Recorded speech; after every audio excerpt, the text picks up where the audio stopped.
O Nick vai participar do vídeo hoje, meu amor.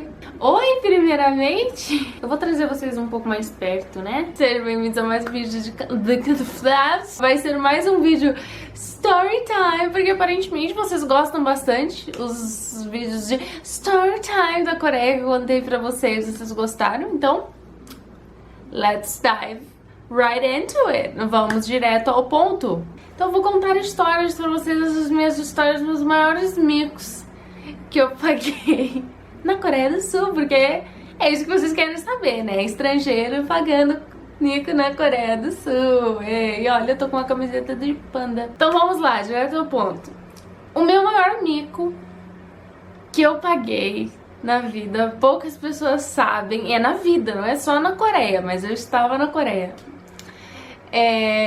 Poucas pessoas sabem, foi um mico introvertido e agora ele tá aí pra vocês saberem. Estava na Coreia do Sul, cheguei, eu não sei nem como contar essa história. Eu cheguei na Coreia, ok, estava na Coreia umas 2 semanas e eu dormia no... Eu não consigo contar a história. Ai, cheguei na Coreia e eu levei roupa de cama. Já tinha umas 2 semanas que eu estava dentro do dormitório. Eu já contei em outros vídeos, mas caso você não saiba, eu morava num dormitório de uma universidade e dividia quarto com mais 3 meninas. Eu dormia no beliche de cima. Eram 2 beliches e eu dormia no beliche de cima. E por alguma razão, ao acaso, não era colchão o beliche de cima, só o de baixo. O de cima, ele era como se fosse um colchonete e ele era forrado de corino, assim, sabe? Não era couro, era um corinho, era um corino. E não era que nem esses beliches que a gente vê as ripas, né? Era uma tábua inteira e daí o colchonete, porque imagina eu no colchonete e pra alguns é muito desconfortável, mas eu gosto muito, eu tenho o hábito de dormir em superfícies, assim, tipo chão, facilmente. Eu dormi no tapete por anos, por vontade própria, porque eu gosto, não sei, me sinto renovada. E na Coreia existe muito também isso, vem do tradicional deles de dormir em colchonetezinhos no chão. Então acho que por isso que esse beliche foi construído dessa forma, pra realmente pôr um colchonetezinho em cima em vez de usar um colchão. E isso foi vantagem nessa minha história. Essas 2 primeiras semanas que eu tava na Coreia, eu acordava muito cedo. Eu acordava 6, 7 da manhã por causa do fuso horário, né? Eu não lembro se era dia de semana ou não. Eu só lembro que era muito cedo. Eu acordei e eu senti, assim, um dia, assim, normal. Não lembro de ter tido nenhum sonho específico. Eu acordei às 6 da manhã e eu sinto que eu tô meio úmida na região, né, do quadril. Falei, gente, será que eu menstruei? Não é possível, não sei o que, não tá na época. Quando, assim, demorou uns segundos, assim, pra lógica cair. Quando eu me toquei, gente, eu fiz xixi na cama. É isso mesmo. Eu fui pra Coreia, eu tive 24 anos de idade. Eu fiz xixi na cama. E agora?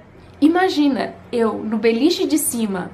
Tudo conspirou para que esse mico nunca fosse contado pra ninguém e nunca fosse descoberto. Mas eu tô aqui contando pra vocês porque é assim que a gente, né, paga nossas contas. Contando nossas histórias na internet. O que eu fiz rapidamente? Tava todo mundo dormindo no quarto ainda. Ninguém tinha acordado. Eu só catei lençol, catei coberta, catei tipo, tudo.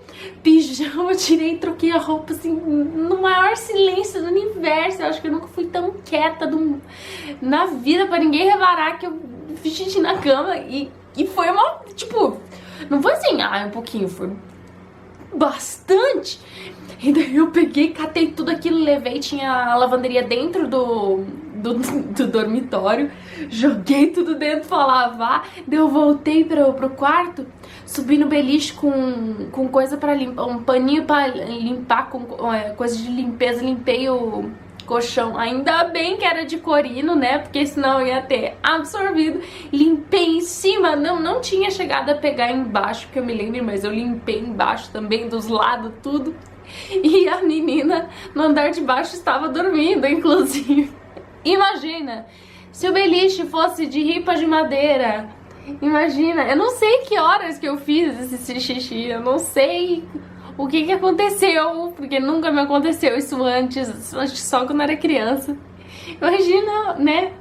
Eu só imagina a situação do xingando na menina de baixo. Foi um quase mico, então, você diz, mas eu não consigo pensar nessa história rindo. Eu tô rindo de nervoso, porque foi traumático, mas deu tudo certo, ninguém ficou sabendo, não contei pra ninguém, até, né, 4 anos depois tô contando aqui pra vocês. Pelo jeito isso pode acontecer a qualquer momento, porque não teve razão, motivo, circunstância de eu ter feito aquela vez, então compartilhe comigo se isso já aconteceu com você. E agora vamos então pra segunda e acho que última história, e esse foi no dia anterior a eu voltar para o Brasil. Sim. E esse mico foi o mico que eu ri tanto, eu queria contar pro mundo. Eu queria contar pro mundo inteiro, que foi o mico mais ridículo e mais perigoso que eu passei, eu não sei. Era o meu dia anterior de eu viajar para o Brasil, de volta. E então eu tava me desfazendo de todas as coisas. Eu já tinha doado o que eu tinha que doar, daí eu combinei de dar algumas coisas para os amigos, eu dei as coisas para os amigos, isso, assim, até o último minuto do segundo tempo eu tava jogando coisa fora, tava dando coisa, lá tinha caixas que podia dar coisas para doar. E um mês antes de eu ir embora, minha mãe foi me visitar na Coreia, ver como é que era, a gente passeou, tem vlog no canal, você pode assistir. Tá aqui em cima, em algum lugar, né, que aparece no cardzinho. Foi bem legal. Só que nessa viagem que minha mãe veio pra cá, olha só que legal, eu fiquei muito doente. Eu fiquei muito doente. Me deu otite. Eu não sei se você sabe o que é isso, mas é uma infecção no ouvido. E era como se, sabe quando você tá no avião e o ouvido tranca, assim, tum? Foi isso, com dor e falta de balanço, assim, sabe? Eu perdi, assim, meio que a noção de balanço. Muita dor de cabeça e dor no corpo. Parece que também afetou um pouco a garganta. Eu tomei antibiótico e mesmo depois de ter tomado antibiótico, tive que ir no hospital, tomei antibiótico.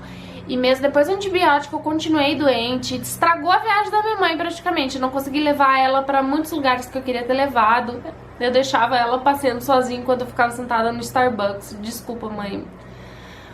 É uma tristeza pra mim pensar nisso, mas ao mesmo tempo, assim, que bom que tinha minha mãe pra cuidar de mim. Foi muito triste eu ter ficado doente. Mas, então, e foi nas últimas semanas. E depois a otite passou, mas eu continuei com resfriado, eu continuei meio... mas eu fui fazendo as coisas, porque eu tinha que... Minha passagem estava comprada, tinha que ir embora. Continuei fazendo as coisas numa velocidade um pouco mais lenta e tal, né? Mas fazendo. E eu não parei. Tava naquela adrenalina, entendeu? Então, quando eu terminei de arrumar tudo, assim, que foi no dia anterior ali, mais ou menos, e então eu tava muito fora, eu tava na adrenalina, né? Eu tava fora do meu corpo, assim, meu corpo e minha cabeça estavam desligados porque eu precisava arrumar minhas coisas pra ir embora. E por que eu tô contando tanto isso antes de contar, né, o que foi o mico? Porque está entrelaçado. E eu ia encontrar uma amiga minha no dia anterior, de eu ir embora, eu falei isso 58 vezes. E eu combinei de dar umas roupas pra ela e cabides. Ela foi lá perto de onde eu morava e eu ia encontrar com ela, era uma distância a pé, tranquilaço, e eu com 2 sacolonas, era uma sacolona grande, pensa numa sacola, era de papel, era sacola da Forever 21 até, sacola, tipo, grande. E elas não estavam tão pesadas, mas estavam pesadas. E né, eu estava com o meu tênisinho da Fila, que tem aquele pequeno salto. Esse tênis aqui, que tem esse pequeno salto, pra vocês terem uma ideia. Agora vocês podem imaginar pra onde que a história tá indo, né? E eu saí do lugar onde eu morava, lá do meu Goxiwon. E a porta do meu Goxiwon era pra fora. Tava eu com essas duas sacolas. Eu abri a porta, né, pra sair do Goxiwon, a porta pra rua. E a rua tava movimentada. Tinha um monte de bar, tinha um monte de restaurante, um monte de lojinha de conveniência. Era uma esquina que tinha duas lojinhas de conveniência, tipo um bar, um monte de carro estacionado. Isso era 5 horas da tarde, então a rua tava cheia. Tinha sempre os velhinhos que estavam sentados na lojinha de conveniência lá. E no que eu abri a porta tem a calçada, que não era uma calçada, era um degrau, assim, bem grande. E daí descia pra rua, né, pro pavimento, tá certo, né? E a porta era do tamanho desse degrau. Ou seja, eu tive, como eu tava com sacola na mão, eu abri e eu fui fechar a porta assim meio que atrás de mim e eu perdi meio que a noção de espaço por causa que eu tava com muita sacola. E quando eu fechei a porta, eu achei que eu estava mais longe do degrau do que eu realmente estava. Eu fechei a porta e quando eu fui dar um passo para frente, que eu achei que ainda era o degrau e não era o chão, na realidade era a quina do degrau. Meu pé foi esse aqui, inclusive, fez isso daqui, ó. Ele pegou na metade do tênis e fez isso aqui, ó. Porque eu fui, né, pegou na pontinha e fez assim, virou meu pé, que eu não sei como não quebrou. Eu não sei como não torceu. Eu não sei como não deixou uma dorzinha. Assim, ó, foi a conspiração de tudo que aconteceu. Tudo que eu contei pra vocês foi por quê? Por que não quebrou? Porque eu caí que nem um saco de arroz no chão. Eu caí que nem um saco de bosta no chão. E eu tava tão cansada e um resto de doença ainda, com duas sacolas na mão, eu não tinha como me apoiar. Imagina se eu tivesse ido com a minha mão no chão, né? Segurar 70 quilos no chão, assim, né? Ou se eu tivesse tensionado o meu corpo, assim, porque a gente tem os nossos reflexo. A gente tem os nossos reflexos, não é verdade? Só que eu tava tão cansada, tão doente, que eu não tive reflexo nenhum. No momento, eu estava em pé, no outro momento, eu estava de cara no chão. Assim, literalmente, de cara. As duas sacolas, assim, eu caí meio de lado. Assim, foi... Eu falei... Daí eu fiquei assim... Eu caí? Eu não tinha entendido o que tinha acontecido. Eu caí mesmo? Eu virei meu pé muito feio num degrau muito alto. O degrau era dessa altura e eu virei meu pé em cima dele. Só que como eu não tive reflexo nenhum, meu corpo não tensionou, eu não tentei me segurar, eu caí como um saco de bosta, assim, foi assim, tipo, tá. O impacto, ele foi muito bem distribuído. Eu caí assim, tipo, eu fiquei acho que uns 5 minutos checando meu tornozelo, porque eu falei, não é possível que eu não tenha quebrado meu pé nessa virada que eu dei. Eu caí, eu bati o joelho com tudo. Falei, não é possível que eu não tenha rasgado minha calça. Não rasgou, não ralou nada minha calça. Era brita mesmo. Foi como se nada tivesse acontecido. E eu caí muito feio e todo mundo ficou olhando, assim, parou a rua, todo mundo ficou assim, porque eu sou uma pequena pessoa, né, com duas sacolas amarelas da Forever 21 na minha mão, assim, né, pessoa loira, eu tava platinada, caída no chão. E daí eu me toquei, levantei, assim, né, limpei, eu chequei, isso aí meio que mancando, assim, os tios do camarote ali, estavam só assim, ó, segurando pra não rir, assim, a gente não sabe se ri, não sabe se não ri, porque foi muito esquisito, foi um tombo muito esquisito, mas era pra ter sido muito pior do que foi. Assim, 20 pessoas viram esse tombo. No dia antes de voltar para o Brasil. Imagina se eu me quebro o tornozelo no dia anterior de voltar.